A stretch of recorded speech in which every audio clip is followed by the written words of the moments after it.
The Berlin Wall, German, Berliner Mauer, pronounced B. Li. N. Ma. Listen was guarded concrete barrier that physically and ideologically divided Berlin from 1961 to 1989. Construction of the wall was commenced by the German Democratic Republic, GDR, East Germany, on August 13, 1961. The wall cut off West Berlin from surrounding East Germany, including East Berlin. The barrier included guard towers placed along large concrete walls, accompanied by a wide area, later known as the Death Strip, that contained anti-vehicle trenches, Verkehrsbents, and other defenses. The Eastern Bloc portrayed the wall as protecting its population from fascist elements conspiring to prevent the will of the people in building socialist state in East Germany. GDR authorities officially referred to the Berlin Wall as the Anti-Fascist Protection Rampart, German, Antifascistischer Schutzwall. The West Berlin city government sometimes referred to it as the Wall of Shame, term coined by Mayor Willy Brandt in reference to the wall's restriction on freedom of movement.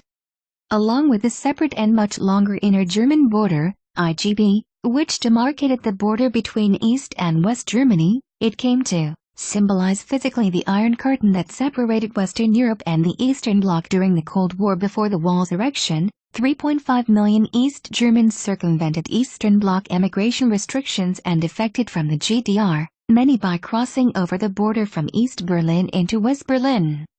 From there they could then travel to West Germany and to other Western European countries.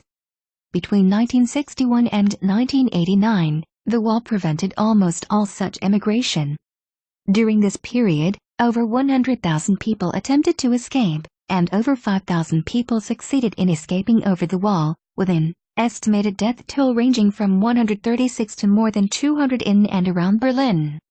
In 1989, a series of revolutions in nearby Eastern Bloc countries, in Poland and Hungary in particular, caused chain reaction in East Germany that ultimately resulted in the demise of the wall. After several weeks of civil unrest, the East German government announced on November 1989 that all GDR citizens could visit West Germany and West Berlin. Crowds of East Germans crossed and climbed onto the wall, joined by West Germans on the other side in celebratory atmosphere. Over the next few weeks, euphoric people and souvenir hunters chipped away parts of the wall. The Brandenburg Gate in the Berlin Wall was opened on December 22, 1989. The demolition of the wall officially began on June 13, 1990 and was completed in November 1991. The fall of the Berlin Wall paved the way for German reunification, which formally took place on October 1990. Background: post-war Germany. After the end of World War II in Europe, what remained of pre-war Germany west of the Oder-Neisse line was divided into 4 occupation zones, as per the Potsdam Agreement, each one controlled by one of the 4 occupying Allied powers: the United States, the United Kingdom, France and the Soviet Union. The capital of Berlin, as the seat of the Allied Control Council, was similarly subdivided into 4 sectors despite the city's location, which was fully within the Soviet zone. Within 2 years, political divisions increased between the Soviets and the other occupying powers.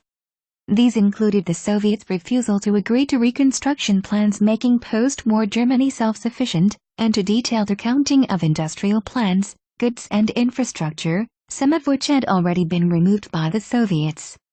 France, the United Kingdom, the United States, and the Benelux countries later met to combine the non-Soviet zones of Germany into one zone for reconstruction, and to approve the extension of the Marshall Plan.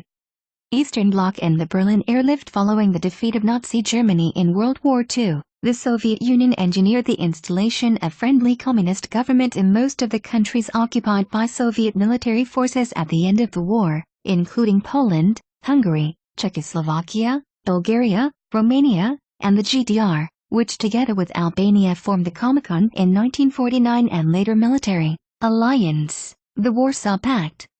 This bloc of nations was set up by the Soviets in opposition to NATO in the capitalist West in what became the Cold War. Since the end of the war, the Soviets together with like-minded East Germans created new Soviet-style regime in the Soviet zone and later the GDR, on centrally planned socialist economic model with nationalized means of production, and with repressive police state institutions, under party dictatorship of the SED, similar to the party dictatorship of the Soviet Communist Party in the USSR. At the same time, parallel regime was established under the strict control of the Western powers in the zones of post-war Germany occupied by them, culminating in foundation of the Federal Republic of Germany in 1949, which initially claimed to be the sole legitimate power in all of German, East and West. The material standard of life in the western zones of Berlin began to improve quickly, and residents of the Soviet zone soon began leaving for the West in large numbers, fleeing hunger, poverty and repression in the Soviet zone for a better life in the West. Soon residents of other parts of the Soviet zone began to escape to the West through Berlin, and this migration, called in Germany Republikflucht, deprived the Soviet zone not only of working forces desperately needed for post-war reconstruction, but disproportionately highly educated people, which came to be known as the brain drain in 1948, in response to moves by the Western powers to establish separate, federal system of government in the Western zones, and to extend the Marshall Plan to Germany. The Soviets instituted the Berlin blockade, preventing people, food, materials and supplies from arriving in West Berlin by land routes through the Soviet zone. The United States, the United Kingdom, France, Canada, Australia, New Zealand and several other countries began massive airlift, supplying West Berlin with food and other supplies. The Soviets mounted public relations campaign against the Western policy change. Communists attempted to disrupt the elections of 1948, preceding large losses therein, while 300,000 Berliners demonstrated for the international airlift to continue. In May 1949, Stalin lifted the blockade, permitting the resumption of Western shipments to Berlin. The German Democratic Republic, the GDR, East Germany, was declared on October 1949. On that day, the USSR ended the Soviet military government which had governed the Soviet occupation zone, Sowjetbesatzungszone, since the end of the war, and handed over legal power to the Provisorische Volkskammer under the new constitution of the GDR which came into force that day. However, until 1955, the Soviets maintained considerable legal control over the GDR state, including the regional governments, through the Sowjetischen Control Commission, and maintained presence in various East German administrative, military, and secret police structures. Even after legal sovereignty of the GDR was restored in 1955, the Soviet Union continued to maintain considerable influence over administration and lawmaking in the GDR through the Soviet embassy and through the implicit threat of force which could be exercised through the continuing large Soviet military presence in the GDR, which was used to bloodily repress protest in East Germany. In June 1953, East Germany differed from West Germany, Federal Republic of Germany, which developed into Western capitalist country with social market economy and democratic parliamentary government. Continual economic growth starting in the 1950s fueled 20-year economic miracle, Wirtschaftswunder. As West Germany's economy grew, and its standard of living steadily improved, many East Germans wanted to move to West Germany. Emigration westward in the early 1950s after the Soviet occupation of Eastern Europe at the end of World War II, the majority of those living in the newly acquired areas of the Eastern Bloc aspired to independence and wanted the Soviets to leave. Taking advantage of the zonal border between occupied zones in Germany, the number of GDR citizens moving to West Germany totaled 187,000 in 1950, 165,000 in 1951, 182,000 in 1952, and 331,000 in 1953. One reason for the sharp 1953 increase was fear of potential further Sovietization, given the increasingly paranoid actions of Joseph Stalin in late 1952 and early 1953. 226,000 had fled in just the first 6 months of 1953. Erection of the inner German border by the early 1950s, the Soviet approach to controlling national movement, restricting emigration, was emulated by most of the rest of the Eastern Bloc, including East Germany. The restrictions presented quandary for some Eastern Bloc states, which had been more economically advanced and open than the Soviet Union, such that crossing borders seemed more natural, especially where no prior border existed between East and West Germany up until 1952. The demarcation lines between East Germany and the Western occupied zones could be easily crossed in most places. On April 1952, East German leaders met the Soviet leader Joseph Stalin in Moscow. During the discussion, Stalin's foreign minister Vyacheslav Molotov proposed that the East Germans should introduce a system of passes for visits of West Berlin residents to the territory of East Berlin, so as to stop free movement of Western agents in the GDR. Stalin agreed, calling the situation intolerable. He advised the East Germans to build up their border defenses, telling them that the demarcation line between East and West Germany should be considered border, and not just any border, but dangerous one. The Germans will guard the line of defense with their lives. Consequently, the inner German border between the two German states was closed, and barbed wire fence erected. The border between the western and eastern sectors of Berlin, however, remained open, although traffic between the Soviet and the western sectors was somewhat restricted. This resulted in Berlin becoming a magnet for East Germans desperate to escape life in the GDR, and also flashpoint for tension between the United States and the Soviet Union in 1955. The Soviets gave East Germany authority over civilian movement in Berlin, passing control to a regime not recognized in the West. Initially, East Germany granted visits to allow its residents access to West Germany. However, following the defection of large numbers of East Germans, known as Republikflucht, under this regime, the new East German state legally restricted virtually all travel to the West in 1956. Soviet East German Ambassador Mikhail Pervukhin observed that the presence in Berlin of an open and essentially uncontrolled border between the socialist and capitalist worlds unwittingly prompts the population to make comparison between both parts of the city, which unfortunately does not always turn out in favor of democratic East Berlin. Berlin emigration loophole. With the closing of the inner German border officially in 1952, the border in Berlin remained considerably more accessible because it was administered by all four occupying powers. Accordingly, Berlin became the main route by which East Germans left for the West. On December 11, 1957, East Germany introduced new passport law that reduced the overall number of refugees leaving Eastern Germany. It had the unintended result of drastically increasing the percentage of those leaving through West Berlin from 60% to well over 90% by the end of 1958. Those caught trying to leave East Berlin were subjected to heavy penalties, but with no physical barrier and subway train access still available to West Berlin, such measures were ineffective.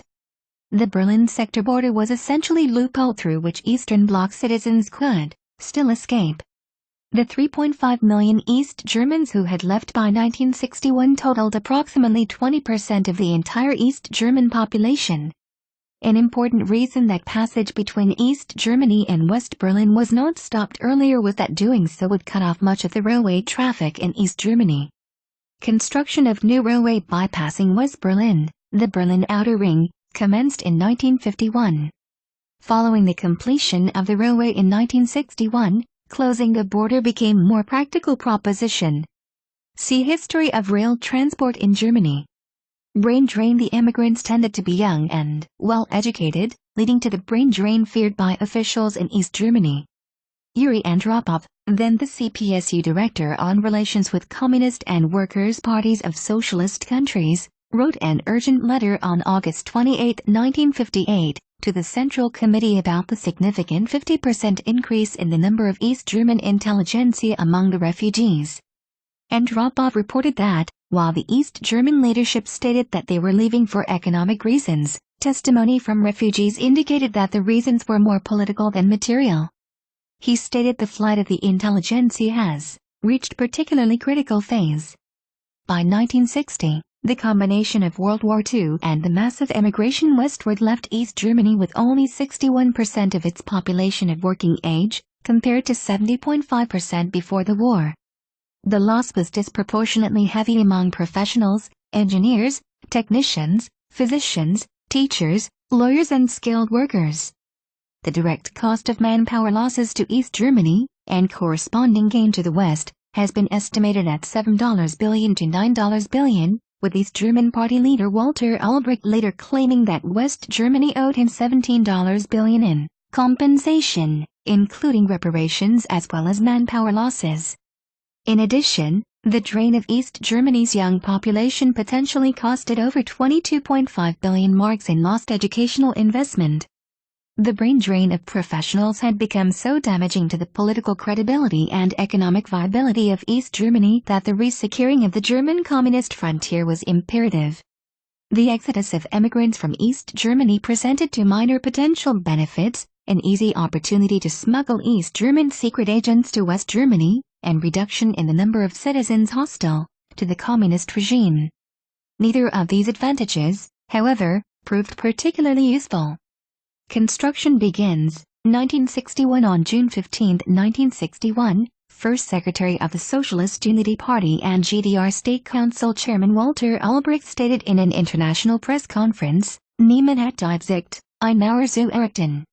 No one has the intention of erecting wall. It was the first time the colloquial term Mauer, wall, had been used in this context. The transcript of telephone call between Nikita Khrushchev and Ulbricht, on August in the same year, suggests that the initiative for the construction of the wall came from Khrushchev. However, other sources suggest that Khrushchev had initially been wary about building wall, fearing negative Western reaction. Nevertheless, Ulbricht had pushed for border closure for quite some time, arguing that East Germany's very existence was at stake. Khrushchev had become emboldened upon seeing U.S. President John F. Kennedy's youth and inexperience, weakness against Khrushchev's brutal, undiplomatic aggression. In the 1961 Vienna summit, Kennedy made the error of admitting that the U.S. wouldn't actively oppose the building of barrier. Feeling of miscalculation and failure was admitted by Kennedy, immediately afterwards, in candid interview with New York Times columnist James Scotty Reston. On Saturday, 12 August 1961, the leaders of the GDR attended garden party at Government Guest House in Dolensee, in wooded area to the north of East Berlin. There, Ulbricht signed the order to close the border and erect wall. At midnight, the police and units of the East German Army began to close the border and, by Sunday morning, August 13, the border with West Berlin was closed. East German troops and workers had begun to tear up streets running alongside the border to make them impassable to most vehicles and to install barbed wire entanglements and fences along the 156 kilometers, 97 mi, around the three western sectors, and the 43 kilometers, 27 mi, that divided West and East Berlin. The date of August 13 became commonly referred to as Barbed Wire Sunday in Germany. The barrier was built inside East Berlin or East German territory to ensure that it did not encroach on West Berlin at any point. Generally, the wall was only slightly inside East Berlin, but in few places it was some distance from the legal border, most notably at Potsdamer Bahnhof and the Lehn Triangle that is now much of the Potsdamer Platz development. Later, the initial barrier was built up into the wall proper, the first concrete elements and large blocks being put in place on August 17. During the construction of the wall, National People's Army, NVA, and combat groups of the working class, KDA, soldiers stood in front of it with orders to shoot anyone who attempted to defect. Additionally, chain fences, walls, minefields and other obstacles were installed along the length of East Germany's western border with West Germany proper. Huge no man's land was cleared to provide clear line of fire at fleeing refugees. Immediate effects with the closing of the east-west sector boundary in Berlin, the vast majority of East Germans could no longer travel or emigrate to West Germany. Berlin soon went from being the easiest place to make an unauthorized crossing between East and West Germany to being the most difficult. Many families were split, while East Berliners employed in the West were cut off from their jobs. West Berlin became an isolated exclave in hostile land. West Berliners demonstrated against the wall, led by their mayor, Oberbürgermeister, Willy Brandt, who strongly criticized the United States for failing to respond. Allied intelligence agencies had hypothesized about wall to stop the flood of refugees, but the main candidate for its location was around the perimeter of the city. In 1961, Secretary of State Dean Rusk proclaimed, "The wall certainly ought not to be a permanent feature of the European landscape. See no reason why the Soviet Union should think it is to their advantage in any way to leave there that monument to communist failure." United States and UK sources had expected the Soviet sector to be sealed off from West Berlin, but were surprised by how long the East Germans took for such move. They considered the wall as an end to concerns about GDR Soviet retaking or capture of the whole of Berlin. The wall would presumably have been an unnecessary project if such plans were afloat. Thus, they concluded that the possibility of Soviet military conflict over Berlin had decreased. The East German government claimed that the wall was an anti-fascist protective rampart, German, antifascistischer Schutzwall, intended to dissuade aggression from the West. Another official justification was the activities of Western agents in Eastern Europe. The Eastern German government also claimed that West Berliners were buying out state-subsidized goods in East Berlin. East Germans and others greeted such statements with skepticism, as most of the time, the border was only closed for citizens of East Germany traveling to the west, but not for residents of West Berlin traveling to the east. The construction of the wall had caused considerable hardship to families divided by it. Most people believed that the wall was mainly means of preventing the citizens of East Germany from entering or fleeing to West Berlin. Secondary response: the National Security Agency was the only American intelligence agency that was aware that East Germany was to take action to deal with the brain drain problem.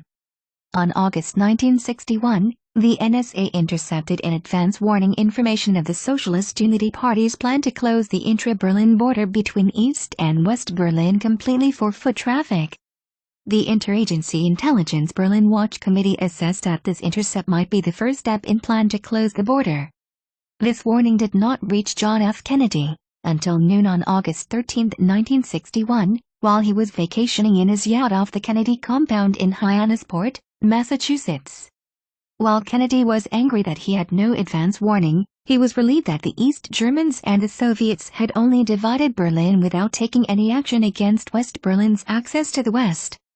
However, he denounced the Berlin Wall, whose erection worsened the relations between the United States and the Soviet Union. In response to the erection of the Berlin Wall, retired General Lucius D. Clay was appointed by Kennedy as a special advisor and sent to Berlin, with ambassadorial rank.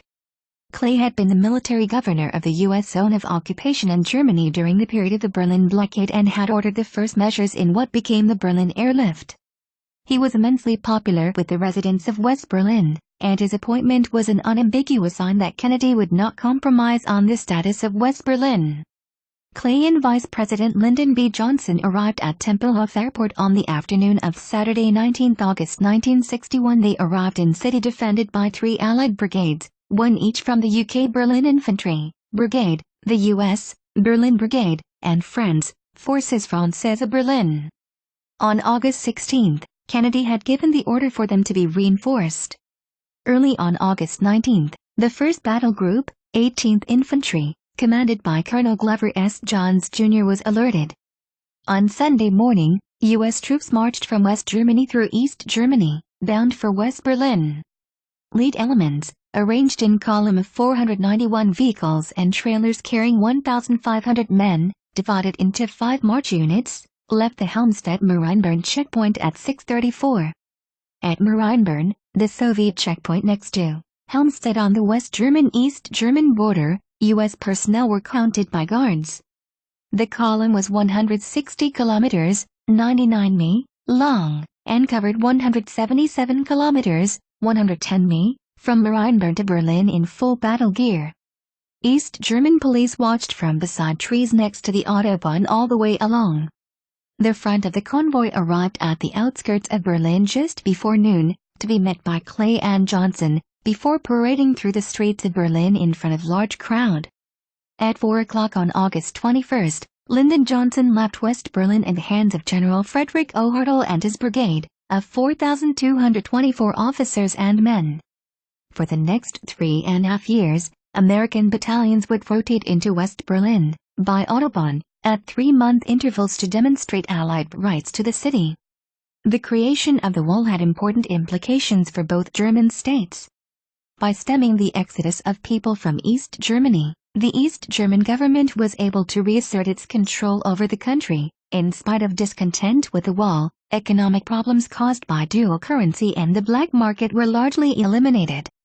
The economy in the GDR began to grow.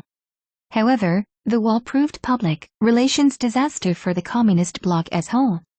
Western powers portrayed it as symbol of communist tyranny, particularly after East German border guards shot and killed would-be defectors.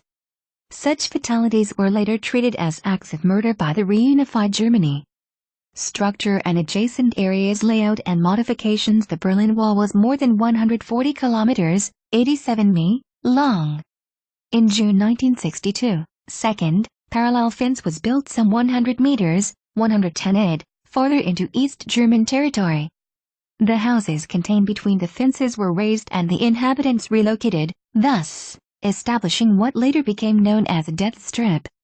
The death strip was covered with raked sand or gravel, rendering footprints easy to notice, easing the detection of trespassers and also enabling officers to see which guards had neglected their task.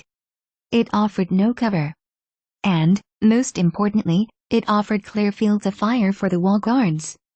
Through the years, the Berlin Wall evolved through 4 versions: wire fence and concrete block wall, 1961, improved wire fence, 1962 to 1965, improved concrete wall, 1965 to 1975, Grenzmauer 75, border wall 75, 1975 to 1989, the 4th generation wall, known officially as Staatswand Element UL 12.11, retaining wall element UL 12.11, was the final and most sophisticated version of the wall.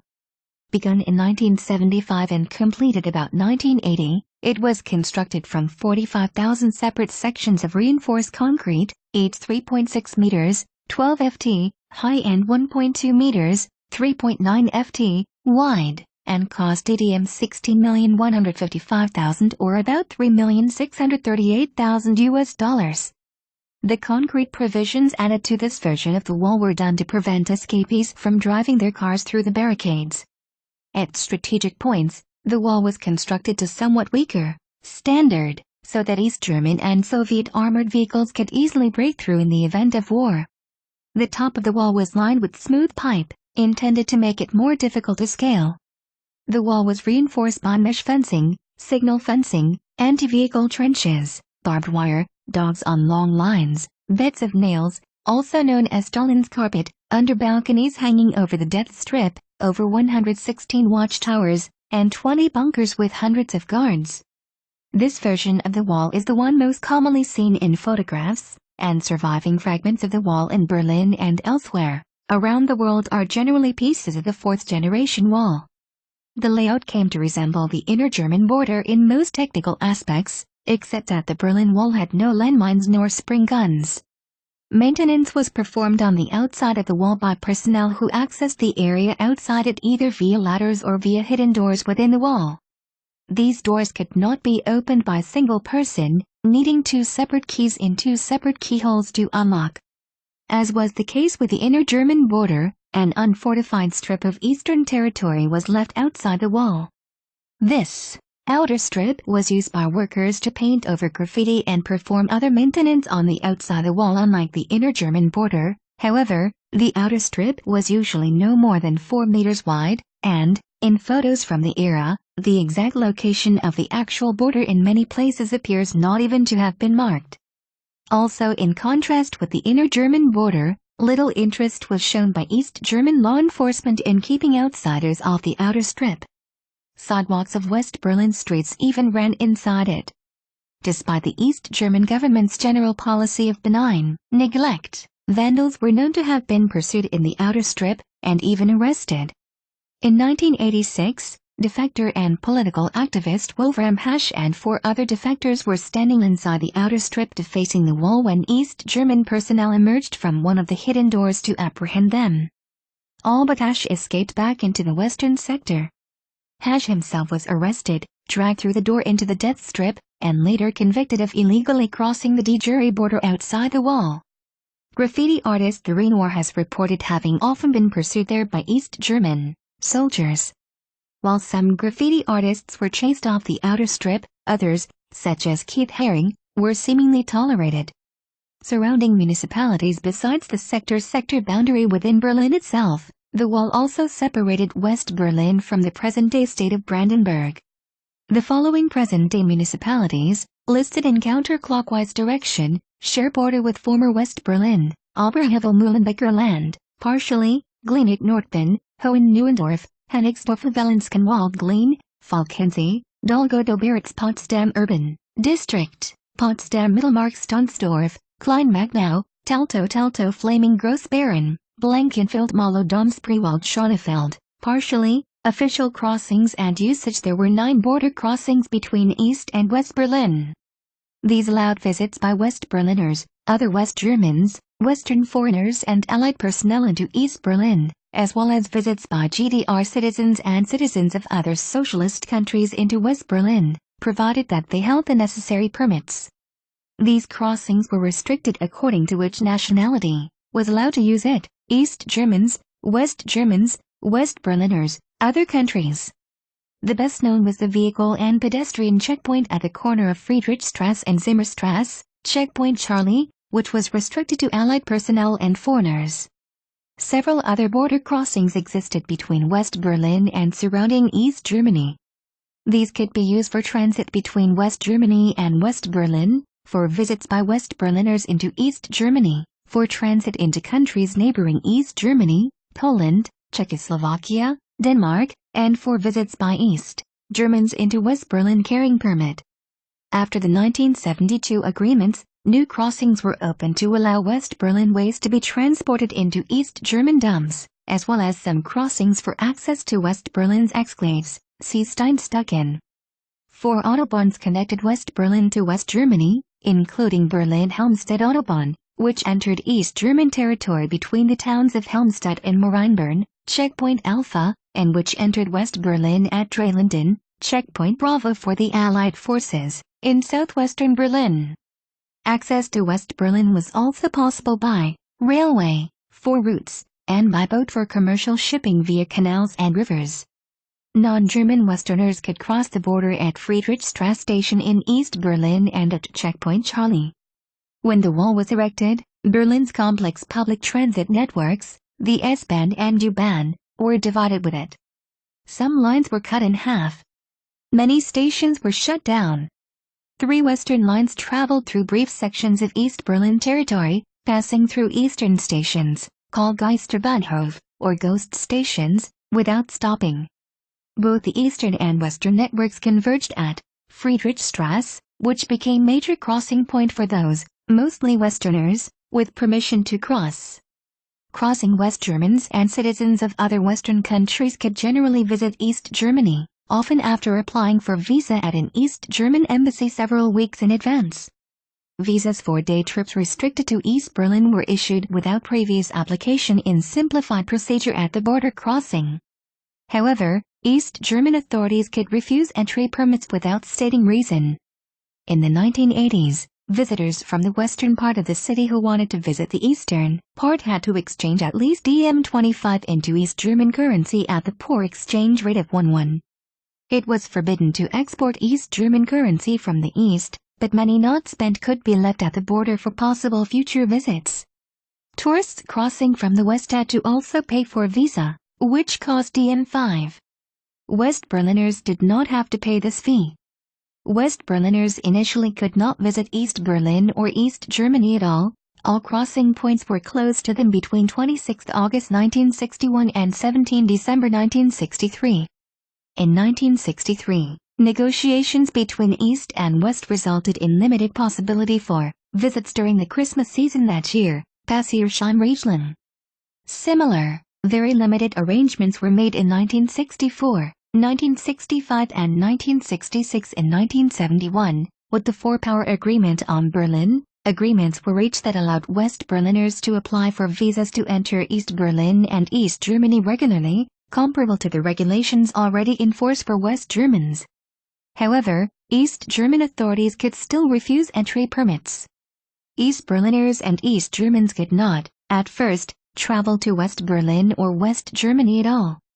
This regulation remained in force essentially until the fall of the wall, but over the years several exceptions to these rules were introduced, the most significant being, elderly pensioners could travel to the West starting in 1965. Visits of relatives for important family matters. People who had to travel to the West for professional reasons, for example, artists, truck drivers, musicians, writers, etc. For each of these exceptions, GDR citizens had to apply for individual approval, which was never guaranteed. In addition, even if travel was approved, GDR travelers could exchange only very small amount of East German marks into Deutschmarks, DM, thus limiting the financial resources available for them to travel to the West.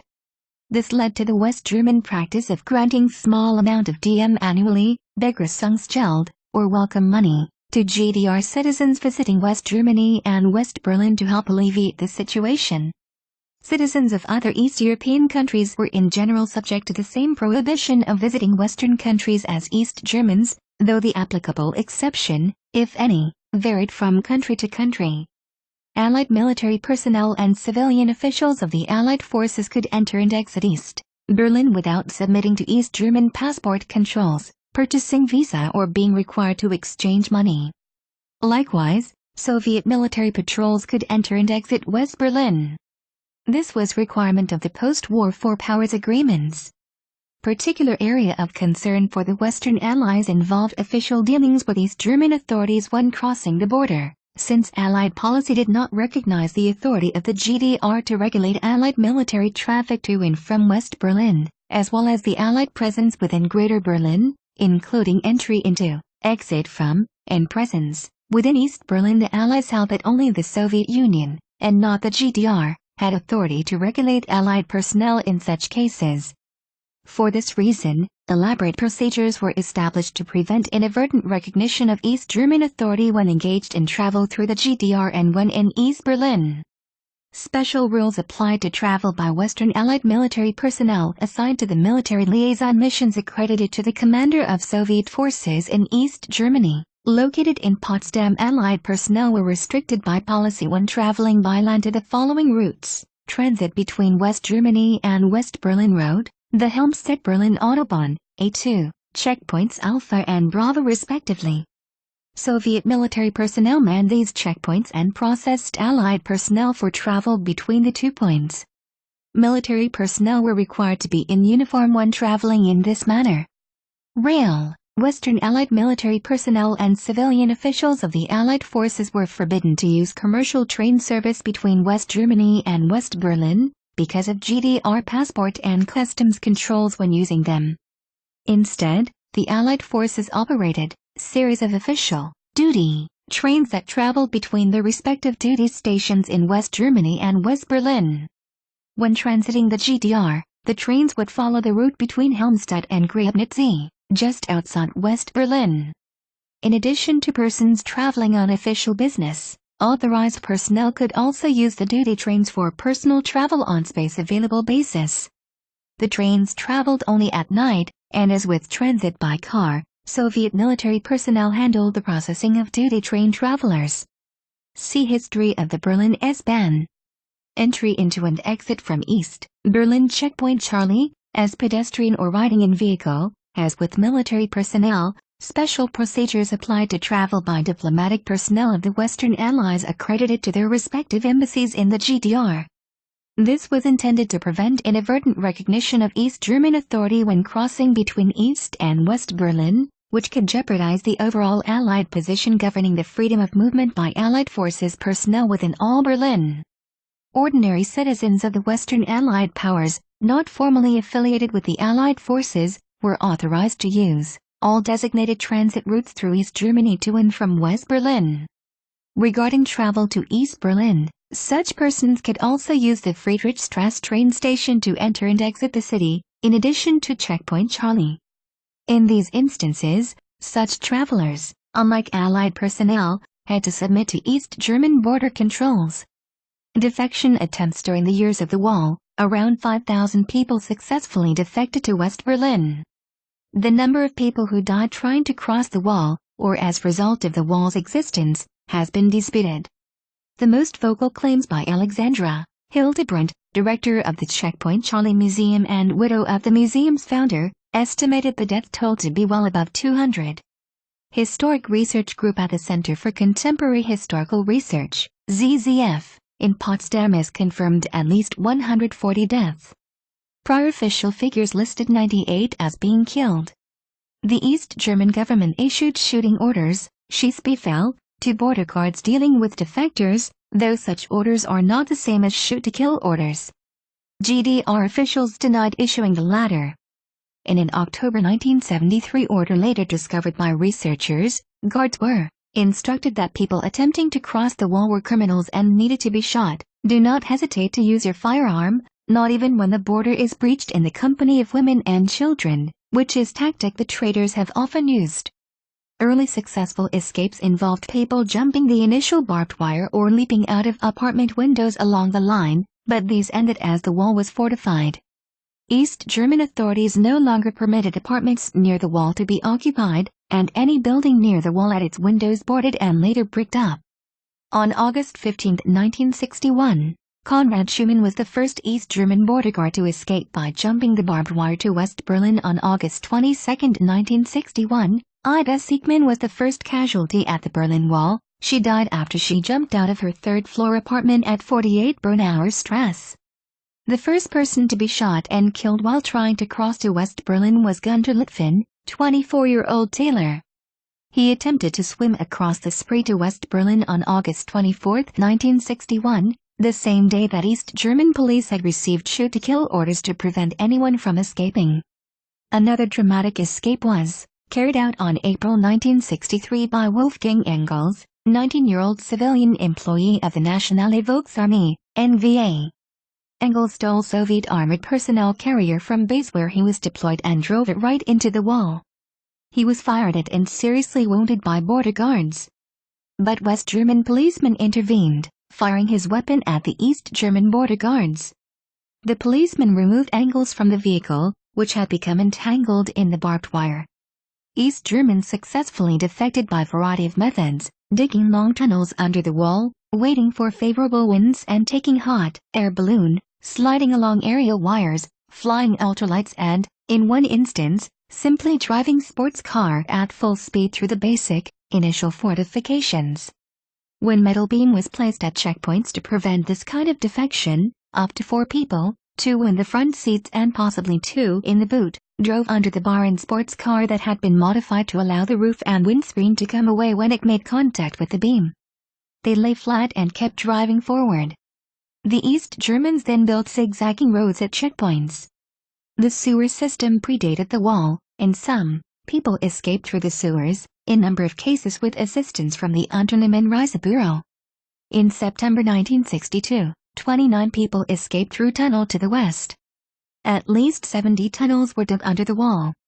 Only 19 were successful in allowing fugitives, about 400 persons, to escape. The East Germany authorities eventually used seismographic and acoustic equipment to detect the practice.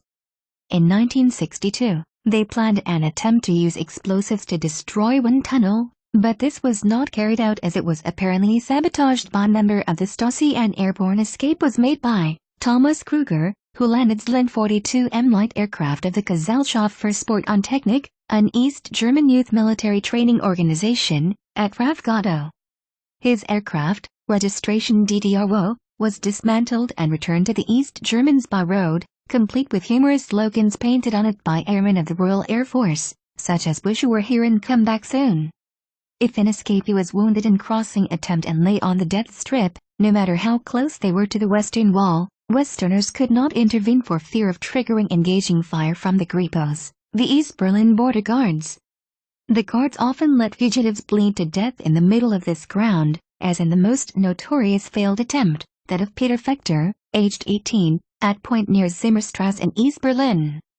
He was shot and bled to death, in full view of the Western media, on August 17, 1962. Fechter's death created negative publicity worldwide that led the leaders of East Berlin to place more restrictions on shooting in public places, and provide medical care for possible would-be escapers. The last person to be shot and killed while trying to cross the border was Chris Kufrey, on February 1989, while the final person to die in an escape attempt was Winfried Frodenberg, who was killed when his homemade natural gas-filled balloon crashed on March 1989. The wall gave rise to widespread sense of desperation and depression in East Berlin, as expressed in the private thoughts of one resident, who confided to her diary, "Our lives have lost their spirit, we can do nothing to stop them."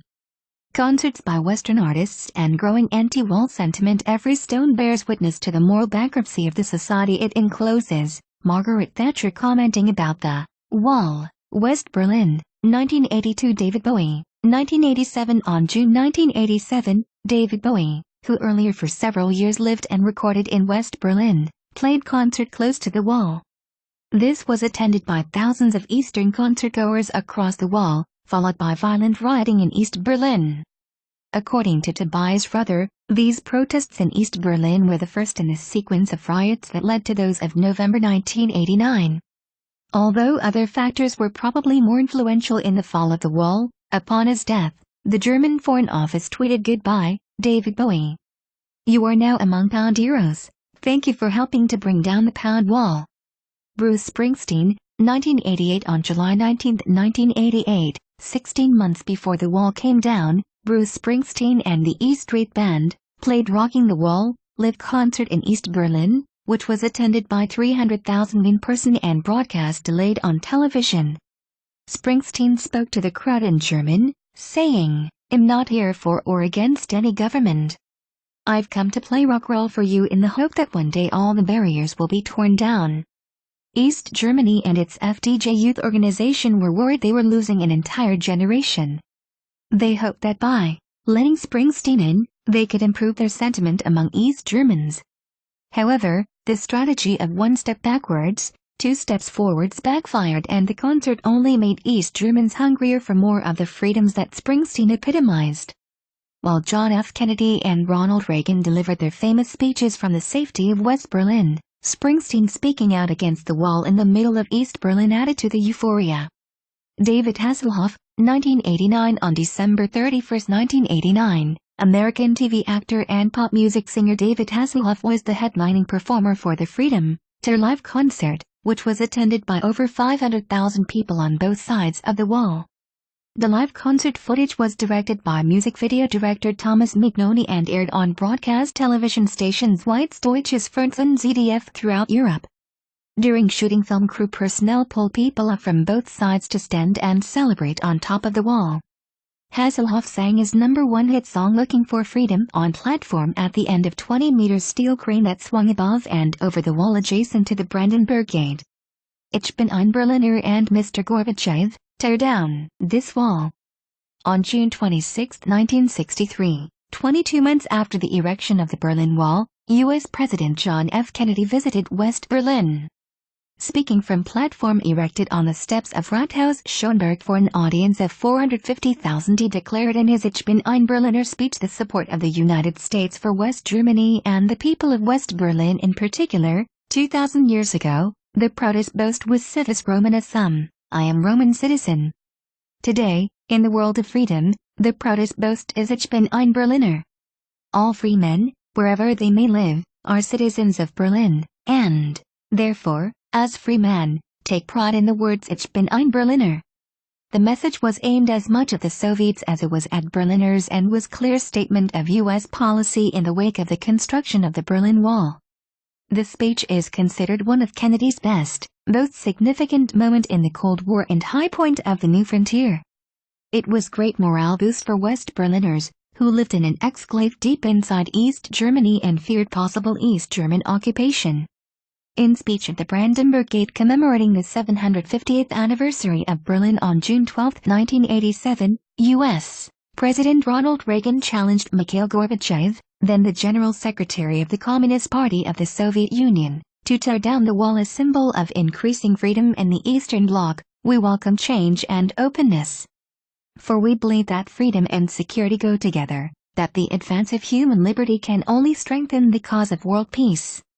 There is one sign the Soviets can make that would be unmistakable, that would advance dramatically the cause of freedom and peace. General Secretary Gorbachev, if you seek peace, if you seek prosperity for the Soviet Union and Eastern Europe, if you seek liberalization, come here to this gate. Mr. Gorbachev, open this gate. Mr. Gorbachev, tear down this wall. Fall of the Berlin Wall. The fall of the communist government in neighboring Poland's 1989 Polish legislative election in June played role in the fall of the Berlin Wall. Also in June 1989 the Hungarian government began dismantling the electrified fence along its border with Austria, with Western TV crews present, and then, in September, more than 13,000 East German tourists escaped through Hungary to Austria. This set up chain of events. The Hungarians prevented many more East Germans from crossing the border and returned them to Budapest. These East Germans flooded the West German embassy and refused to return to East Germany. The East German government responded by disallowing any further travel to Hungary, but allowed those already there to return to East Germany. This triggered similar events in neighboring Czechoslovakia. This time, however, the East German authorities allowed people to leave, provided that they did so by train through East Germany. This was followed by mass demonstrations within East Germany itself.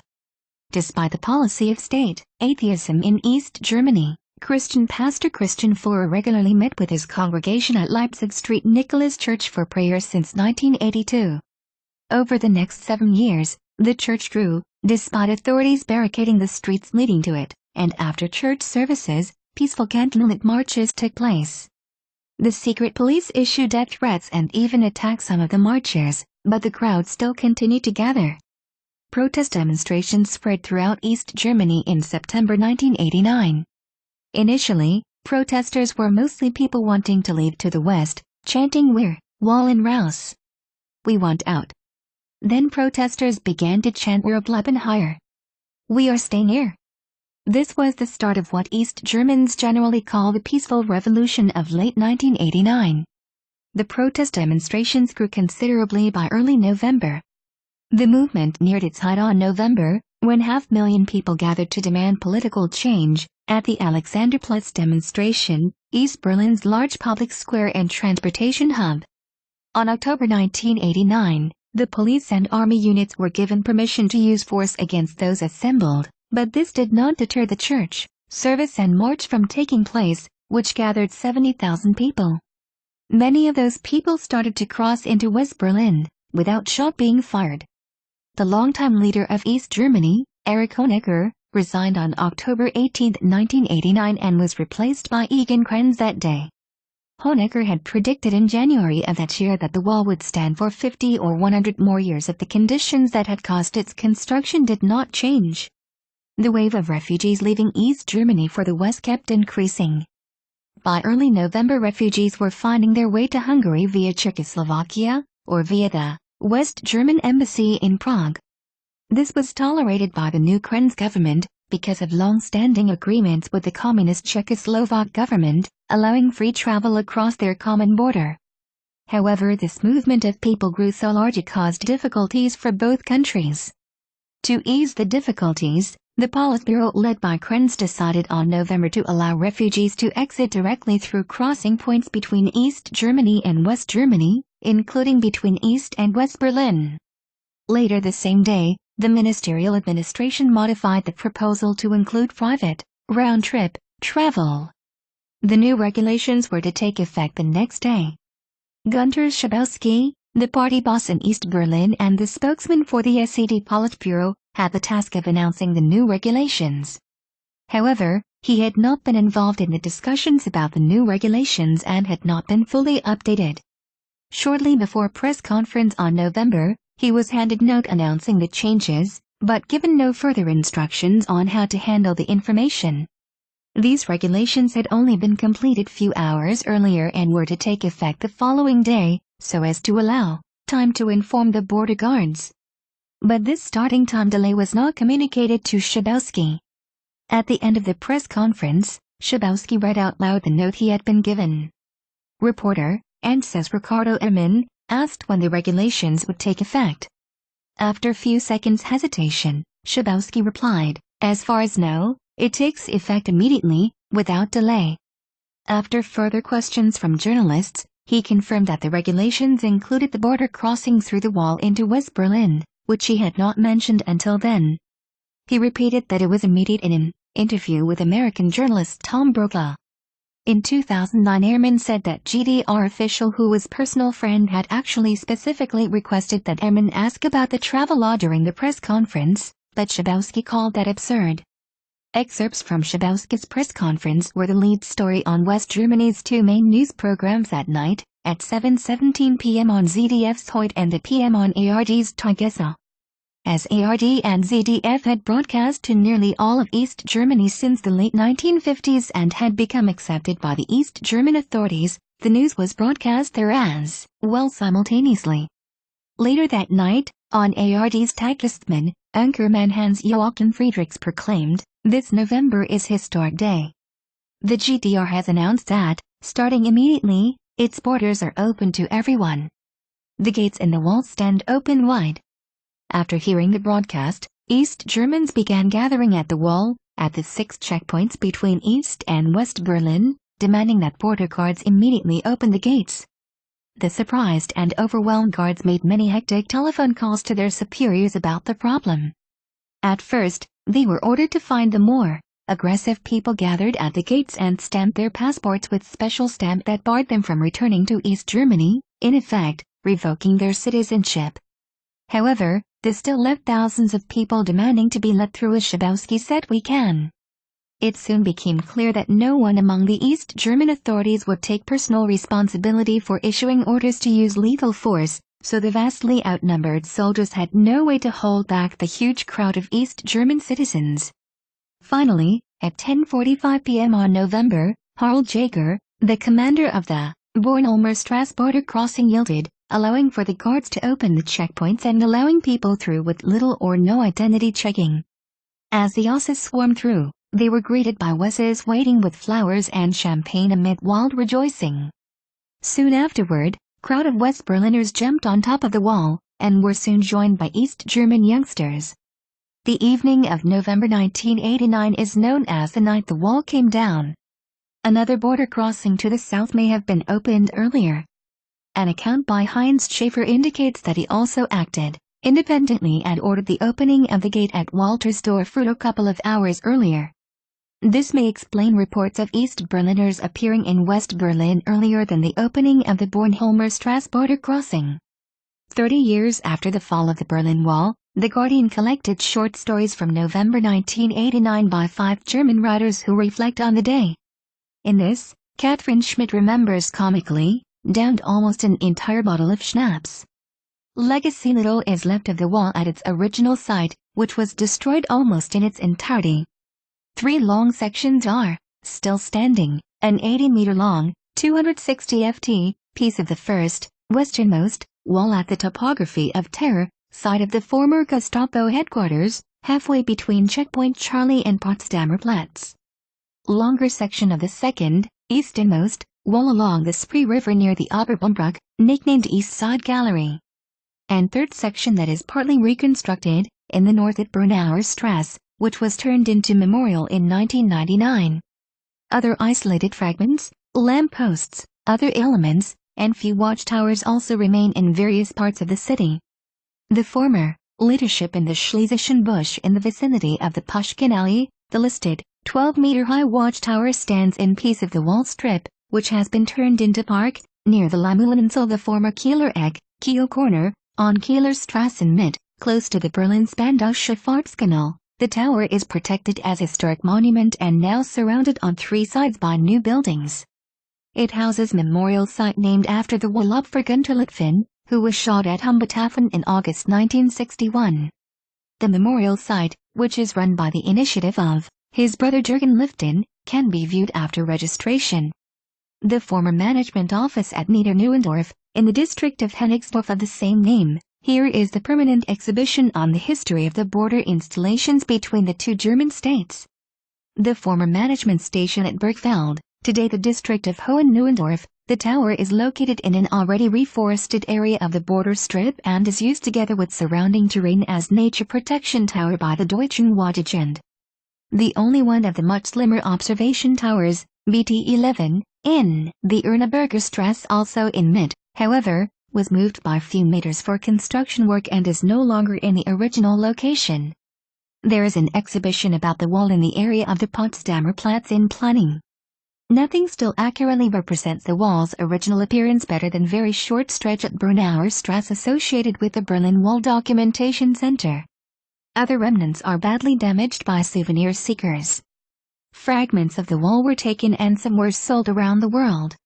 Appearing both with and without certificates of authenticity, these Fragments are now staple on the online auction service eBay as well as German souvenir shops. Today, the eastern side is covered in graffiti that did not exist while the wall was guarded by the armed soldiers of East Germany. Previously, graffiti appeared only on the western side. Along some tourist areas of the city center, the city government has marked the location of the former wall by a row of cobblestones in the street. In most places only the first wall is marked, except near Potsdamer Platz where the stretch of both walls is marked, giving visitors an impression of the dimension of the barrier system. After the fall of Berlin Wall, there were initiatives that they want to preserve the death strip walkways and redevelop it into hiking and cycling area, known as Berliner Mauerwerk. It is part of the initiative by Berlin Senate since 2005. Cultural differences. For many years after reunification, people in Germany talked about cultural differences between East and West Germans, colloquially Osses and Wesses, sometimes described as Mauer im Kopf, the wall in the head. September 2004 poll found that 25% of West Germans and 12% of East Germans wish that East and West should be separated again by wall. Poll taken in October 2009 on the occasion of the 20th anniversary of the fall of the wall indicated, however, that only about a tenth of the population was still unhappy with the unification, 8% in the East, 12% in the West. Although differences are still perceived between East and West, Germans make similar distinctions between North and South. A 2009 poll conducted by Russia's VTSOM found that more than half of all Russians do not know who built the Berlin Wall.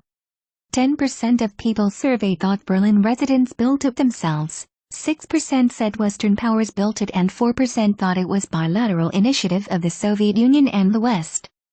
58% said they did not know who built it, with just 24% correctly naming the Soviet Union and its then communist ally East Germany.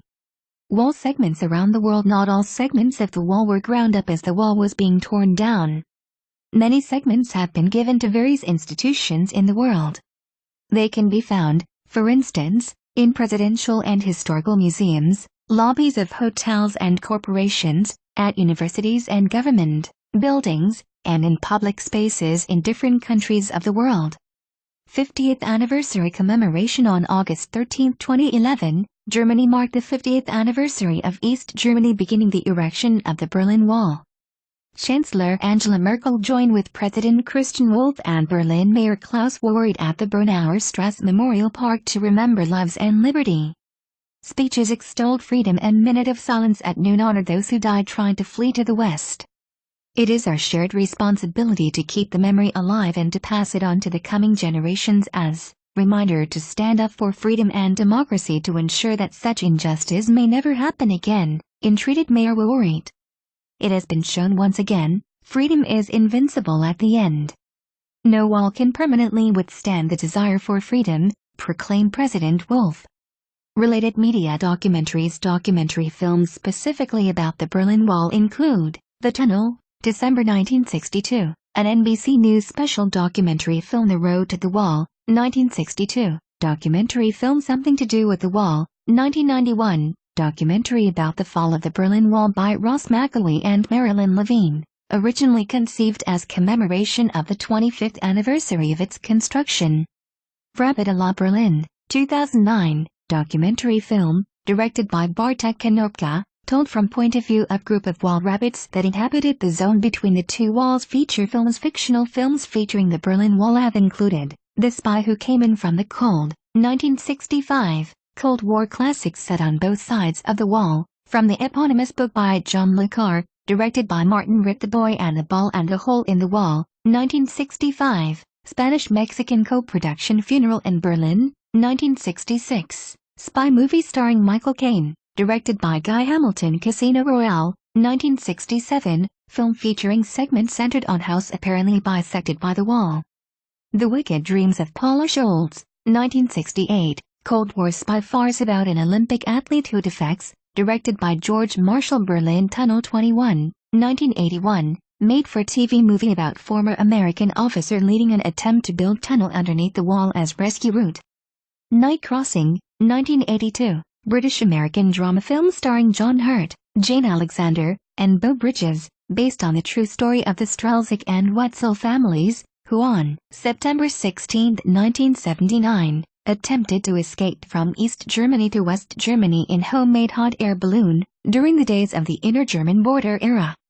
The Soldier, 1982, renegade KGB team put nuclear weapons in Saudi Arabia to force America to make the Israelis pull out of the West Bank, or the bomb will make 50% of the world's oil radioactive for decades. The title character has team break into missile silo in Smith Center, Kansas to obtain independent launch capability. Then he and an Israeli security agent drive an automobile from West Germany over the Berlin Wall into East Germany, where he informs the KGB agents that if the nuke goes off in Saudi Arabia, his team in Kansas will nuke Moscow. The Innocent, 1993, film about the joint CIA-MI6 operation to build tunnel under East Berlin in the 1950s, directed by John Schlesinger. The Tunnel, 2001, dramatization of collaborative tunnel under the wall, filmed by Roland Sousa. Richter Bridge of Spies, 2015, Frederick Pryor, in which an American economics graduate student visits his German girlfriend in East Berlin just as the Berlin Wall is being built. He tries to bring her back into West Berlin, but is stopped by Stasi agents and arrested as spy. Literature. Some novels specifically about the Berlin Wall include John le Carré, The Spy Who Came In From the Cold, 1963, classic Cold War spy fiction. Len Deighton, Berlin Game, 1983, classic Cold War spy fiction. T.H. Hill, The Day Before the Berlin Wall, Could We Have Stopped It? An Alternate History of Cold War Espionage, 2010, based on legend told in Berlin in the 1970s. John Marks The Wall, 1999, in which an American spy defects to the east just hours before the wall falls. Marsha Preston's West of the Wall, 2007, published as Trudy's Promise in North America, in which the heroine, left behind in East Berlin, waits for news of her husband after he makes his escape over the Berlin Wall. Peter Schneider's The Wall Jumper, 1984. German, Der Mauerspringer, 1982. The wall plays central role in this novel set in Berlin and the 1980s. Music related to the Berlin Wall includes Stationary Traveler, 1984, concept album by Camel that takes the theme of families and friends split up by the building of the Berlin Wall. West of the Wall, 1962 top 40 hit by Tony Fisher, which tells the tale of two lovers separated by the newly built Berlin Wall. Holidays in the Sun, song by the English punk rock band the Sex Pistols, which prominently mentions the wall, specifically singer Johnny Rotten's fantasy of digging tunnel under it. David Bowie's Heroes, inspired by the image of couple kissing at the Berlin Wall. In reality, the couple was his producer Tony Visconti and backup singer Antonia Moss. The song, which, along with the album of the same name, were recorded in Berlin, makes lyrical references to the kissing couple, and to the Wall of Shame. The shame was on the other side. Upon Bowie's death, the German Foreign Office paid homage.